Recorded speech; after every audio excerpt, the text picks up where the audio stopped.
Good evening. এইদিকে আমার বোন ছোট বোনকে মেকআপ করে দিচ্ছে, দেখো। আর ও তো ল্যাদ খেতে খেতে মেকআপ করছে। আর একজন এই যে মেকআপ আর্টিস্ট, একটু হাই করে দিন দিদি আপনি। হ্যালো। আর মেকআপ আমাদের মডেল একটু হাই করে দিন। ই বাবা, মডেলকে দেখতেই পাচ্ছি না, যা ওর পরিস্থিতি হয়েছে।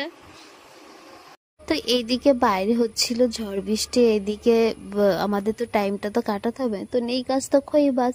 তো এই জন্য বোনটাকে মেকআপ করে দেওয়া হচ্ছে, এটা মজা আর কি। হ্যালো গাইস, মডেল আজকে আমাদের বাড়ি থাকবে। মডেলটা আমাকে খুব জ্বালাচ্ছে, অসভ্য মডেল। তো এইদিকে মেকআপ করতে করতে একটু ব্রাশটা দেখাবেন মেকআপ আর্টিস্টকে।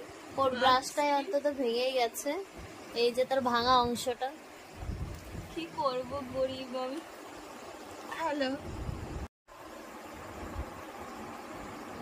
ওর তো বেশ মজা, ওকে তো সাজানো হচ্ছিল। এবার দেখুন ফাইনাল লুকটা। ও বাবা, ওরা ভাবভঙ্গি দেখলে হাসি আর ধরে না।